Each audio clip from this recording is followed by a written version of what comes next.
¡Vamos, vamos, vamos! ¡Vamos! Los videojuegos son el futuro del entretenimiento.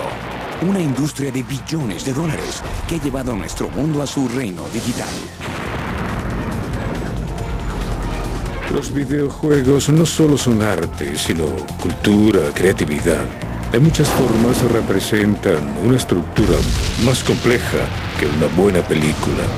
Los procesadores son asombrosos, son muy rápidos. La aceleración de las tarjetas de video hace a los juegos absorbentes.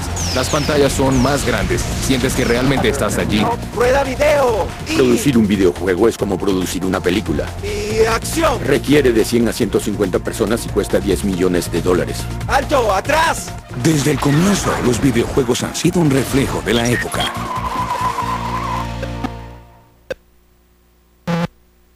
Los juegos, como cualquier forma de entretenimiento, son un modo de tener una perspectiva de nuestra propia existencia, igual que hacen los libros, las películas, igual que la música a su modo. En nuestro mundo, estar conectado es esencial. Sin embargo, incluso más allá de los videojuegos, presionar un botón hoy es solo parte de vivir en el siglo XXI. Sin embargo, hace apenas 50 años, los ciudadanos del mundo no querían saber nada de un botón en particular, el botón rojo. En los 50, la gente no presionaba el botón para jugar un videojuego. Lo hacía para acabar con el mundo. 1, 0.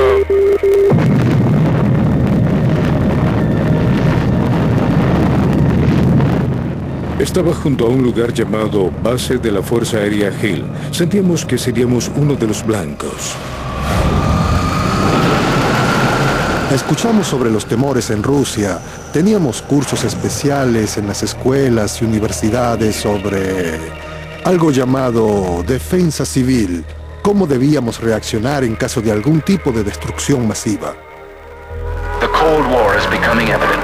With about 5 million Red Army troops and 2 million internal security. Nuestras naciones se balanceaban en el precipicio de una guerra fría y las primeras tecnologías de computación surgieron para dibujar nuestro temor colectivo.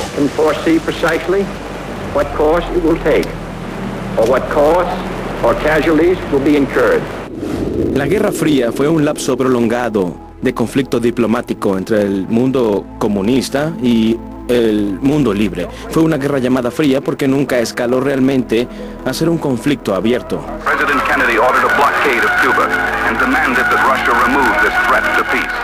La Guerra Fría era cuestión de enfrentar una simulación contra otra. Los juegos tratan tecnológicamente de simulaciones. Los usamos para modelar procesos del mundo real, para predecir resultados. Y hasta cierto punto eso es exactamente lo que ocurría en Washington y Moscú. Es como una versión global del juego Batalla Naval.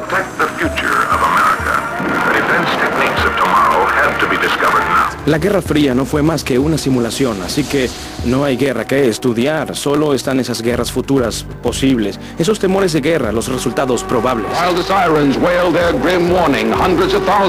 Estas simulaciones virtuales y los primeros computadores de la Guerra Fría reflejaban nuestros temores, pero no podían aliviarlos. El jugador no podía controlar los misiles. Nos gustan los mundos predecibles, con resultados predecibles. O al menos controlables, o al menos la percepción de que si se tiene la habilidad podrías controlarlo. Eso es muy satisfactorio porque el mundo en general es muy incontrolable y algo desalentador a veces. El primer juego de computador pronto surgiría de la tecnología de la Guerra Fría, y el mundo, simulado o no, nunca sería el mismo.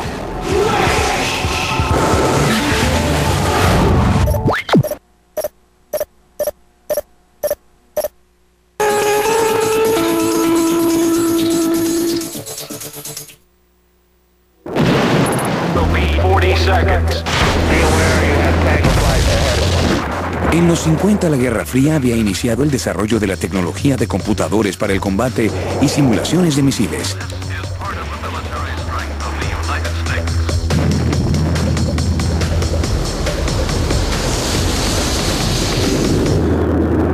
Al intensificarse los ensayos para la guerra, un joven físico que trabajaba en un laboratorio nuclear cambió para siempre la forma en que el mundo veía el botón. En 1958, William Willie Higginbotham, quien había trabajado en la primera bomba atómica, transformó dos líneas rudimentarias y una pelota en la primera experiencia de entretenimiento interactivo en un computador. Tenis para dos. Cada fin de semana hacían concursos para ver quién podía idear la cosa más genial. Sí, Willie Higginbotham tuvo esa idea de que podías tomar un osciloscopio y hacer un juego de tenis con él. Fue la expresión de una especie de energía adolescente rebelde.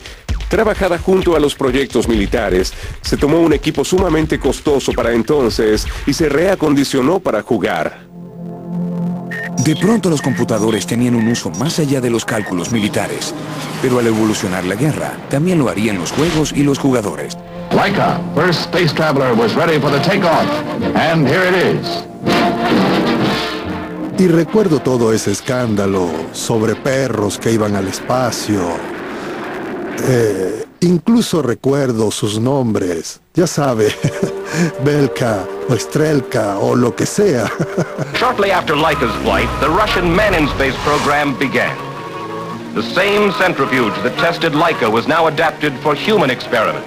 Definitivamente ese vuelo de guía era algo grande en el 61. Major Yuri Alexeyevich Gagarin was launched into orbit around the Earth.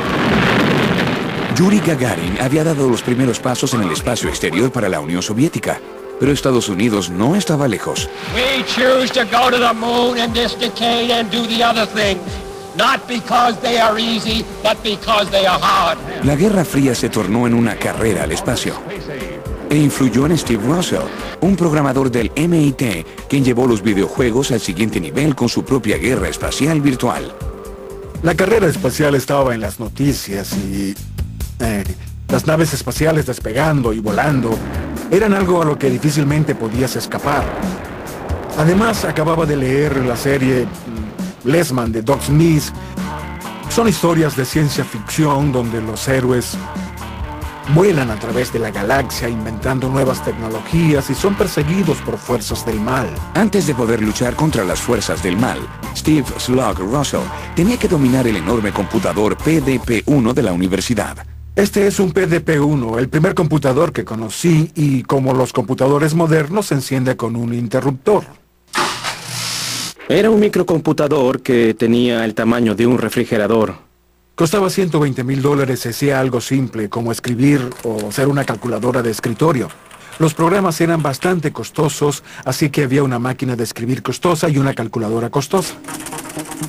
No mostraba nada espectacular. Era tan poco impresionante que pensaron que podían hacer algo mucho más genial con ese PDP. Finalmente, imaginamos que podíamos tener dos naves espaciales que podían dispararse torpedos mutuamente. Sí, bien.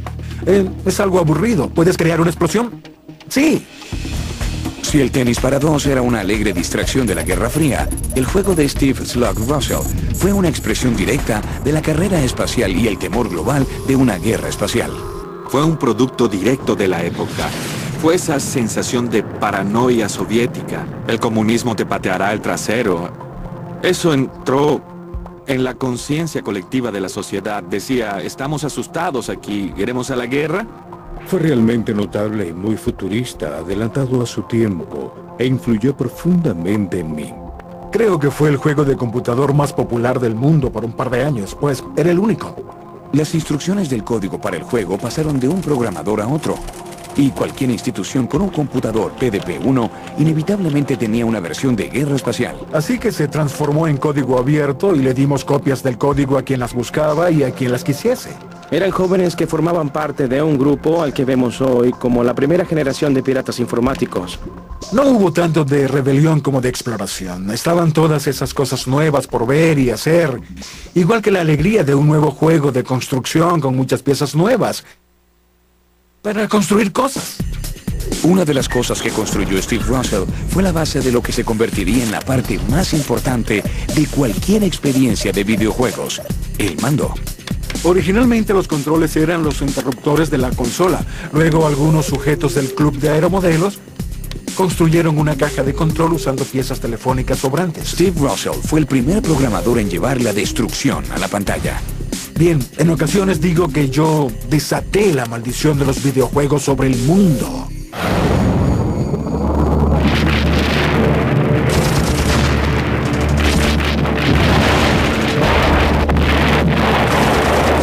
Con conflictos de la Guerra Fría en Corea, Berlín y luego en Vietnam, los años 60 amenazaban llevar el mundo al caos. Y la televisión estaba allí para documentar la guerra. Pero no había forma de cambiar lo que estaba en la pantalla. La televisión nos había traído escenas de gran desesperación. La televisión se había convertido en la visión del napalm, de niñas vietnamitas huyendo de las bombas. La televisión era una máquina de dolor. Una máquina de dolor que no nos ofrecía ningún modo de ajustarla. Many U.S. colleges see the Nixon move as a red flag. They've been demanding that the U.S. get out of Southeast Asia. En los años 70, la televisión era un medio muy frío y pasivo. And Nixon seems now to be digging in.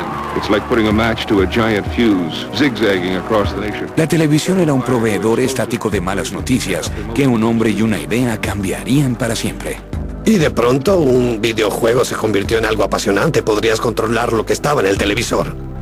Ralph Baer, considerado ampliamente como el Thomas Edison de los videojuegos, creó la primera consola casera, la Magnavox Odyssey. Creo que toda la diferencia entre lo que otros hicieron y lo que yo hice es que tuve la visión de que había 40 millones de televisores allí que no podían hacer más que sintonizar 2 o 3 canales locales. Magnavox Company has come up with an electronic game simulator that will transform the family TV set into a playground. No podías creerlo. Esto estaba en casa, en tu televisor. Videojuegos. Era como un mundo loco. Era todo el futuro.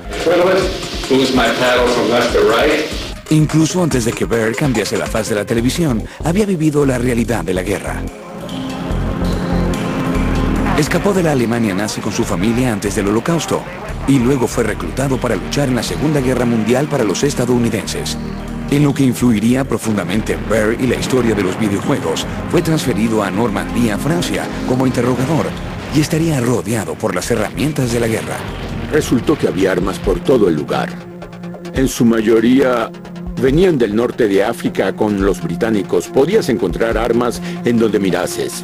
Me vi envuelto en armas. Las armas poseen historia, las armas tienen una fascinación, ya sabe, son cosas mecánicas. Regresé de la guerra con 18 toneladas de armas pequeñas. Armas de fuego. Pero Baer había obtenido más que una colección de museo. Para lidiar mentalmente con la guerra, había despertado su amor innato por interactuar con la tecnología, una destreza que lo llevaría a Sanders Associates en 1958. En esa época hacían electrónica para la defensa, y Ralph Baer era un ingeniero que trabajaba allí con antecedentes en la tecnología de la televisión. Baer fue contratado para construir tecnología militar de la Guerra Fría, pero pronto comenzó a trabajar con la caja marrón, el prototipo para la primera consola casera, la Magnavox Odyssey. La caja jugaba 7 juegos diferentes y nos permitía conectar muchos accesorios. Produjimos un juego que era fascinante y sobrevivió. Aún puede jugarlo hoy y divertirse con él con nada más que simbología cruda en la pantalla. Jugaremos un juego conservador con interruptores. Aquí vamos, ahora te daré una paliza. ¡Ups! ¡Rayos! Ralph Baer cambió el modo en que el mundo veía la televisión, pero toda la diversión y los juegos eran financiados por dólares estadounidenses. Si tienes un empleo muy serio y tecnológico, buscas un poco de diversión. Y así nacieron realmente los videojuegos. Alguien jugando con un osciloscopio, ideando cómo hacer tenis para 2. Y especialmente Ralph Baer, trabajando en un campo tan serio. Creo que en ocasiones tenía que sentarse y disfrutar de toda esa tecnología con la que trabajaba, en lugar de solo usarla para, ya sabe, la destrucción.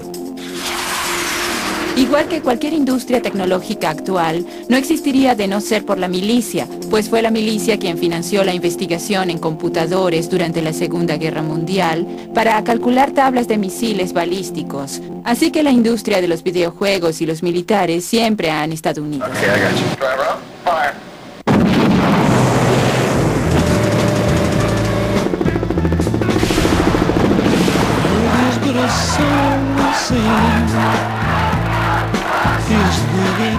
finales de los 60 y comienzos de los 70, el movimiento de contracultura generó un nuevo tipo de empresario de videojuegos. Y Nolan Bushnell, fundador de Atari, fue uno de los primeros. Era la era de Acuario. Construiríamos un nuevo orden mundial y estaría basado en el amor, la armonía y cosas así. Estaba muy imbuido en la temprana ética de Atari. En parte fue nuestra juventud, parte fue la cultura de entonces de arriesgarse. Se decía que podíamos morir mañana.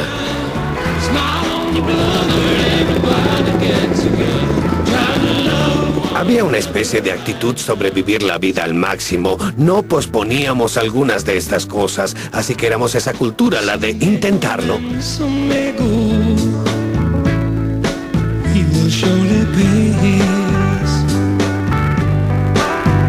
Cuando se discute sobre quién creó los videojuegos, se argumenta mucho, pero nadie cuestiona quién creó el negocio del videojuego, la industria en sí. Ese fue Nolan Bushnell, fue el primero en decir: oigan, podemos hacer dinero con esto. Bushnell contrató a su ex compañero Al Alcorn para programar el primer videojuego. Me dio mi primer proyecto, que era construir un juego de ping-pong con una bola moviéndose y la puntuación, y me dijo que tenía un contrato con General Electric, pero eso realmente no era cierto. Solo lo manipulé. Bien, sentí que tenía que pensar que no era solo un entretenimiento. La manipulación resultó y el prototipo de Pong estaba listo. Una vez que hice que el juego funcionara, Nolan dijo que debía tener sonido y además dijo que quería que tuviese el sonido de una multitud de ovación, y alguien más dijo que deseaba escuchar abucheos cuando perdías, y yo pensaba que no tenía idea de cómo hacer eso en absoluto. Ya estaba muy por encima del presupuesto, tenía demasiados chips en eso como estaba, así que solo hurgué con un pequeño amplificador de audio en el circuito y encontré tonos que sonaban bien y se los conecté. Fue menos de la mitad de un chip colocar esos sonidos y le dije: es todo, Nolan. Hizo que funcionara en 3 días. Eso me dejó anonadado. Él es muy bueno. Luego cambiamos una pequeña cosa. Cuando la bola golpeaba segmentos diferentes de la raqueta, el ángulo aumentaba y de pronto pasó de ser un juego aburrido a ser un juego muy divertido y exitoso. Ese pequeño cambio fue la diferencia, como el día y la noche. Cuando Atari lanzó Pong al mundo en 1972, la industria del videojuego nació. Pong fue el inicio de todo, es decir, Pong fue el primer videojuego que las personas podían jugar, porque no estaba en un laboratorio. Así que escribí las primeras instrucciones, que era un paso 1, inserte la moneda. Paso 2, la bola comenzará automáticamente. Paso 3, evite fallar la bola. Y eso era todo, era muy fácil de jugar. Cualquiera que haya conocido el Pong recuerda el primer momento en que lo jugó, al igual que recuerdan el asesinato de Kennedy, porque teníamos el poder del píxel. Crecí en un bar en Liverpool, Inglaterra, y mi padre llegó un día con un gran mueble que un par de sujetos cargaban, que era así de grande. Por supuesto era Pong, el predecesor de todos los juegos. La otra cosa extraña sobre Pong fue que era un juego de 2 jugadores. Se requerían 2 personas para jugar, no podías jugar solo. Pong era más una competencia del tipo piedra, papel o tijeras. Era otra manera de tener una competencia, de permitirme patearte el trasero y probar que soy el mejor del mundo. Fue el comienzo de la liberación femenina. Women and all the minorities, that all of us must stand up together and say no more. Maybe the men aren't ready for it, but the revolution is on.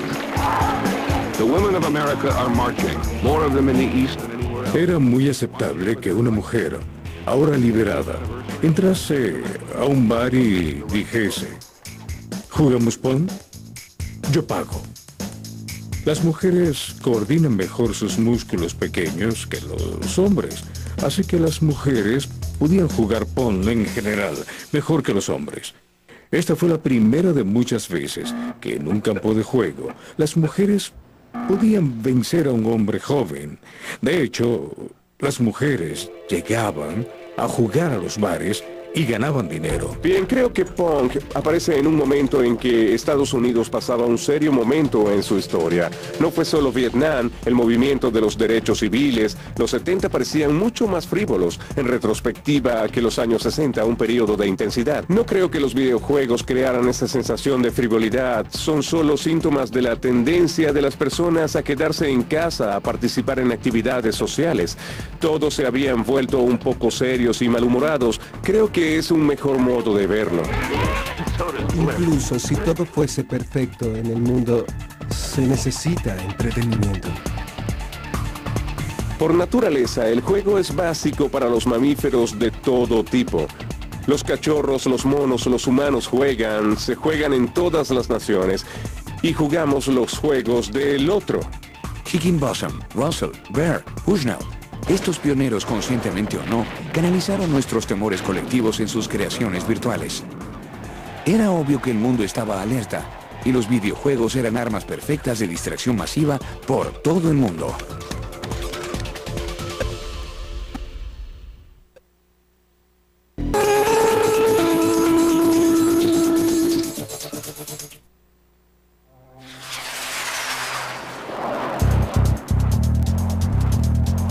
Los primeros videojuegos fueron subproductos de la Guerra Fría, pero en el lejano oriente, los primeros juegos de Japón emergieron como resultado de un conflicto más directo, la Segunda Guerra Mundial. Las bombas atómicas de Hiroshima y Nagasaki habían asolado el país, pero las fuerzas aliadas trabajaron con Japón en la reconstrucción. La tecnología emergió rápidamente como la clave para el éxito de Japón. Hubo un gran impulso gubernamental a la educación y la tecnología. La juventud japonesa era muy letrada tecnológicamente durante ese periodo. Japón encontró su nicho en la electrónica, averiguó lo que el resto del mundo estaba haciendo, lo mejoró y lo produjo en masa económicamente. Pero las viejas heridas aún no habían sanado. Si observamos la cultura japonesa luego de la Segunda Guerra Mundial, vemos reflejada la experiencia de la bomba atómica en el trabajo. Godzilla, king of the monsters, stalking the earth, crushing all before him. Es una época en la que aparecen las películas de Godzilla y los grandes monstruos de hule, así que si combinamos el contenido cultural de Godzilla con el poder tecnológico del computador, tenemos algo que se parece a la fascinación creada por los juegos. Japón estaba en la cima de la industria electrónica, pero en 1978 Tomohiro Nishikado puso a su país al frente de la industria del videojuego con interminables olas de invasores digitales, los invasores espaciales. Inicialmente vi a los humanos como los invasores, pero la idea de los humanos disparándose entre sí fue catalogada como inhumana. Así que pensé en lo que sería apropiado e imaginé una invasión de alienígenas. Imaginé que no habría problemas en dispararle a monstruos. Cuando observamos invasores espaciales, no se trata de imaginar que vemos alienígenas en el cielo y pensar en aviones volando sobre Japón. Claramente, las armas de destrucción masiva eran lanzadas desde el cielo. Lo interesante sobre invasores espaciales es que fue un escenario de fantasía precoz. Cuando lo juegas, te das cuenta de que eres invadido. Bien, estoy siendo invadido por estos sujetos. Soy la línea inicial de seguridad para la humanidad. El juego Invasores Espaciales desató algo en la psiquis japonesa, pues millones de chicos lo jugaban y crearon una escasez de monedas de 100 yenes en Japón. Y despegó de la forma en que solo despegan las cosas en Japón. Los videojuegos eran algo nuevo, algo diferente. Había algo por qué salir de casa y experimentar. En Japón, eso es importante, pues los hogares son mucho más pequeños. Así que los adolescentes japoneses salen por allí de un modo diferente a los estadounidenses. Nos basamos en el latido del corazón humano para crear uno de los sonidos en el juego. La baja frecuencia del suelo rugiendo cuando se acercaba. Creo que podemos crear mejores sonidos hoy en día, pero entonces, cuando solo teníamos técnicas y aparatos limitados, fue lo mejor que pudimos hacer. Pero creo que nos acercamos bastante. Al pensar en lo que los invasores espaciales hizo desde la perspectiva de la música y el audio, eran solo 4 notas, tan, tan, tan, tan, tan, tan, tan, lo que hicieron que tomaran el tiempo, y mientras los invasores se acercaban más y más, comenzaron a aumentarlo. La música iba más y más deprisa y comenzaba a hacerse sentir un poco de pánico mientras jugabas. Para aprovechar todo ese dinero, los propietarios de tiendas eliminaron mercancías y crearon salas de juegos de invasores espaciales. Y la aparición de este juego señaló una brecha generacional en la cultura japonesa. Muchas madres no dejaban que sus hijos jugaran videojuegos. Eso se convirtió en un asunto social, ya que había chicos que habían robado dinero o hecho monedas falsas para jugar en las salas de juego. Se dijo que era un serio problema en cuanto a la educación de los niños. Creo que lo que ocurrió con invasores espaciales fue que la tecnología, por primera vez, creó una gran brecha entre generaciones, y los mayores, que pensaban que estaban al día con todo, y que entendían lo que ocurría con la industria automotriz y la televisión, de pronto se quedaron atrás, pues no podían entender por qué este tonto juego era tan popular. All across the country, kids are being swept away by video games. En Estados Unidos comenzamos a ver todo tipo de ordenanzas en las que cierto número de chicos no podían estar en una misma tienda o en una sala de juegos al mismo tiempo. Estableció una cultura. Lo que sucedía también con esos juegos, y era de algún modo un poco triste, es que inevitablemente el jugador perdía. Creo que no pensábamos en eso conscientemente. Entonces me pregunto si eso no refleja algo de esa paranoia de la Guerra Fría, de que al final la guerra es un juego derrotista. Siempre vas a perder.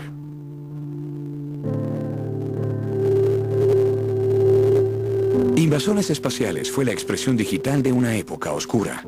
Pero Japón siempre ha sido afecto a los personajes simpáticos. Que entre Pac-Man.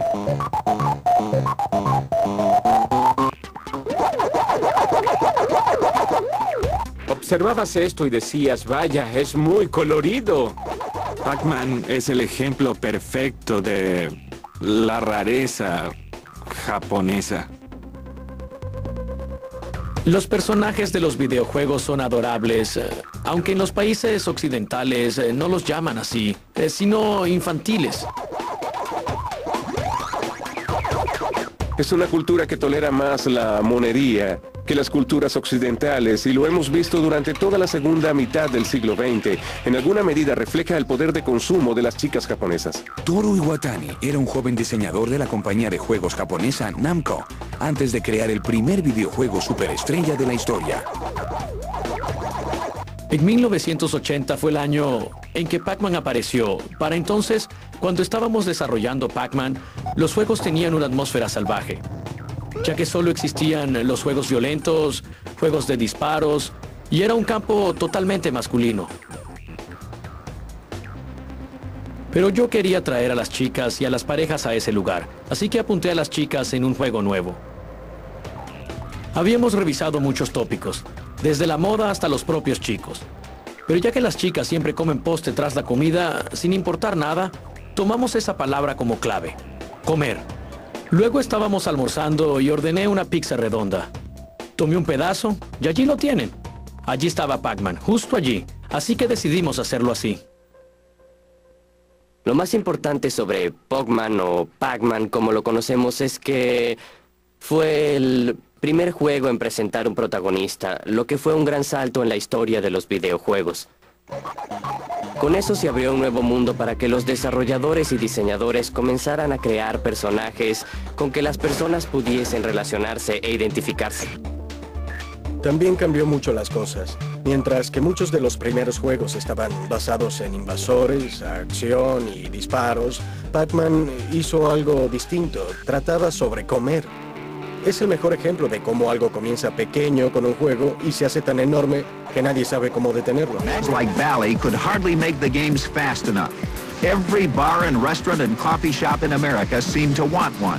Es el juego que la mayoría recuerda, tal vez el más apreciado y por el que se siente más nostalgia. Sería muy difícil encontrar a alguien en sus 30, incluso en sus 40, que no tenga un historial de haber jugado Pac-Man. Everybody playing.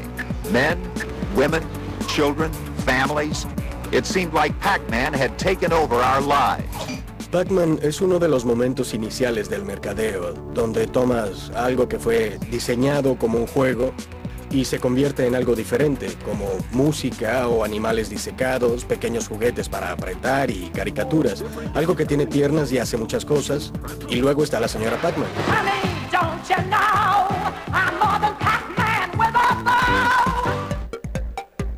Pac-Man ha sido amado y aceptado por muchos años y las ventas nunca han decaído.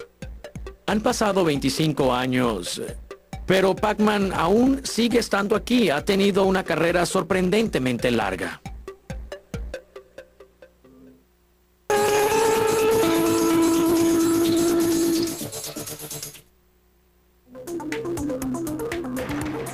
A principios de los 80, era claro que los videojuegos y las imágenes en píxeles que creaban llegaron para quedarse.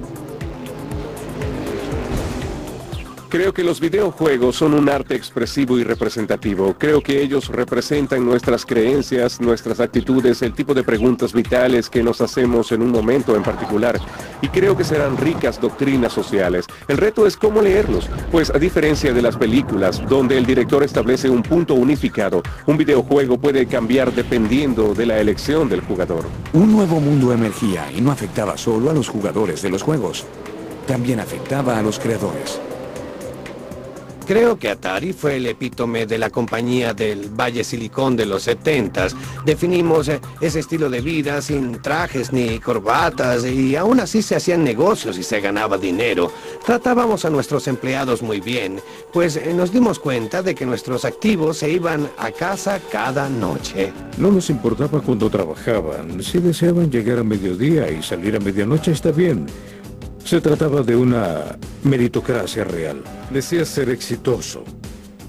Lo más importante que debe ser es un emprendedor.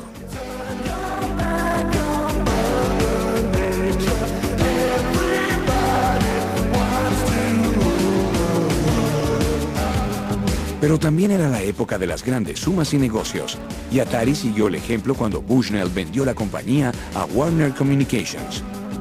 La decisión de vender se debió en gran parte a la fatiga. Por un tiempo fue una luna de miel, pero al avanzar las cosas, se sintieron incómodos con nuestro alocado estilo gerencial y nuestras fiestas y toda la diversión que teníamos haciendo dinero. Pero incluso con la nueva gerencia, el consorcio de cerebros de Atari continuó impulsando la tecnología y comenzó a trabajar en su primera consola casera, el Atari VCS. Lo que hicimos con Pong fue crear un chip dedicado. Ese chip solo ejecutaba Pong. Para construir otro juego tuvimos que construir un nuevo chip y cada vez que construyes un chip se requiere de unos 9 meses de trabajo de ingeniería. Hicimos que nuestro grupo de investigación en Grass Valley creara en 3 meses el prototipo de lo que se convirtió en el VCS. El VCS fue renombrado Atari 2600 y luego de licenciar Invasores Espaciales de Taito en 1980, llegó al primer lugar de la lista navideña de todo niño. Con el Atari fue como llevar la sala de juegos a casa. Lo recibí en Navidad, me senté y jugué tanto tiempo que la novia de papá tuvo que venir y recordarme que ya habían pasado 2 días y que debía bañarme. Atari ganó hasta $100 millones con cada uno de sus títulos, pero el nuevo ambiente corporativo de Atari estaba aplastando lentamente la base artística sobre la que fue construida. Es muy interesante, pues se generó mucha rabia entre la gerencia de Atari después de ser adquirida por Warner. Y los programadores pues te pagaban unos $20,000 al año y tú creabas los juegos por ti mismo, y al hacerse más rentables comenzó a generarse un resentimiento entre los diseñadores por no recibir el crédito. Temían dar poder a las personas. Creo que las personas merecen su valor en el mercado. Así que se desarrolló esa verdadera jerarquía a la que nos esforzamos por evitar anteriormente en Atari. Bien, poco después, 4 de los empleados se fueron y formaron una compañía llamada Activision y comenzaron a vender sus propios cartuchos que eran muy buenos. Y ese fue el fin del monopolio que tenía Atari. Me hice insoportable para la gerencia de Warner porque comencé a llamarlos tontos. Y esa no es la forma en que debes comportarte cuando estás con sujetos de Nueva York que visten trajes Y terminó en una reunión de directorio en otoño y yo renuncié o fui despedido en enero siguiente. Certainly Bushnell's life is better because of it, at least financially, but he is locked out of the business he started. Atari aún creía que ser el pez más grande en el mar capitalista mantendría las ganancias. Igual que la bonanza financiera de los años 80, sintieron que no terminaría. El éxito para Atari llegó tan fácilmente para los que la dirigían que no sintieron que debían ser cuidadosos, ni sintieron que debían ser inteligentes. Atari lo perdió. Cuando conviertes la creatividad en fuerza de mercadeo, se vuelve muy peligroso, pues las personas se aburren. El juego del que hablan muchas personas es una versión de E.T. hecha en 1983 que fue tan mala que Al Alcorn, quien programó Pong y trabajó para Atari, dijo que lloró cuando lo vio. El presidente de Warner hizo un trato con Steven Spielberg en el que le pagó, lo olvidé, una gran suma, 10 millones o algo así. Fue creado a bajo costo, deprisa, en poco tiempo, solo para lanzarlo al mercado. Los niños corrieron a las tiendas y compraron el juego para descubrir que lo que amaban en la gran pantalla era terrible en la pequeña pantalla. Al parecer había tantos de esos cartuchos que no pudimos vender, que tuvimos que deshacernos de ellos y terminaron en un relleno. Se corrió la voz y luego Atari los cubrió con cemento para desaparecerlos y poder negarlo, alegando que los cartuchos estaban defectuosos. Lo cierto era que no pudimos venderlos. Sí, fue muy feo hacia el final. Sales of Atari video games dropped off sharply.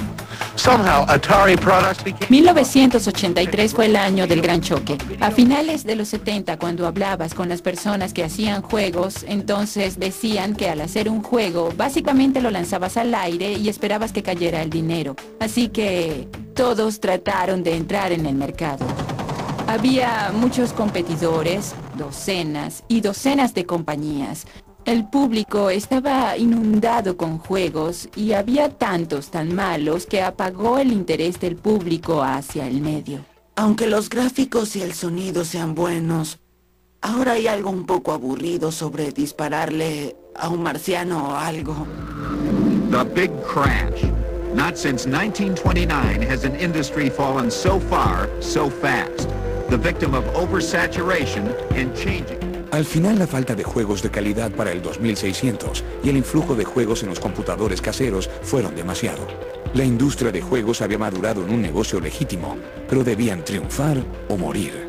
Si no te haces obsoleto solo, alguien lo hará. Y luego Atari murió, una muerte súbita, dolorosa y notoria, pero para mí estaba muerta ya en el 81. Solo tomó hasta el 83 para alcanzarlos a ellos y suceder. Estúpido. Hice más dinero negociando acciones de Warner, pues lo vi venir, que al vender la compañía. No es cierto.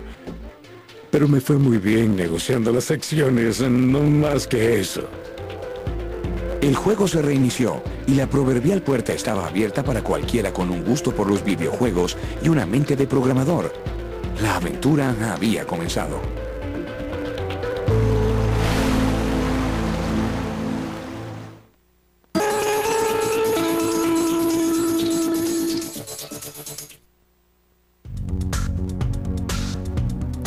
Para 1983, el pueblo estadounidense había desconectado el mercado de las consolas caseras. Pero al otro lado del globo, en el régimen comunista de la ex Unión Soviética, Alexei Pajitnov tenía las piezas de uno de los juegos más adictivos de la historia.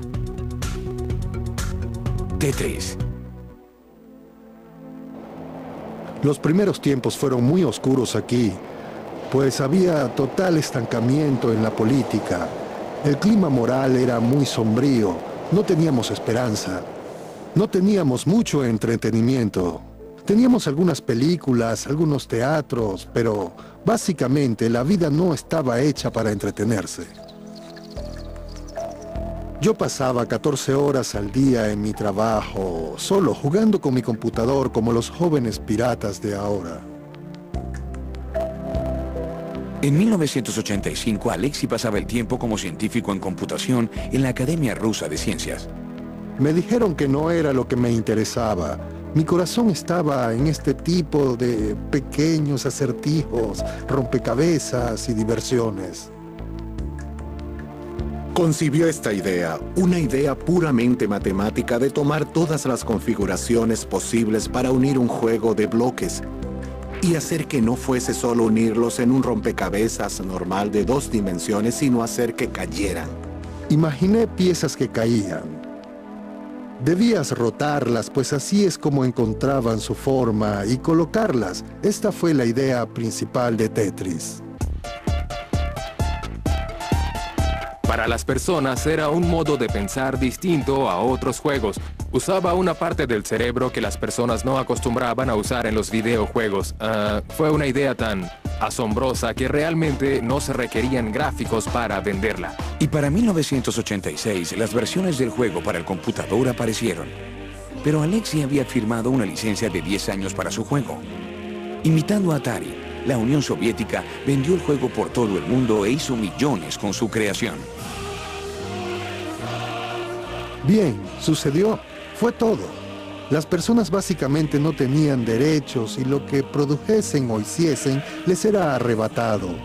No quise luchar por mis derechos. Prefería que publicasen el juego. Play Tetris, my friends. A causa de las posturas de las superpotencias por la Guerra Fría, Tetris fue bienvenido en los hogares y oficinas del mundo.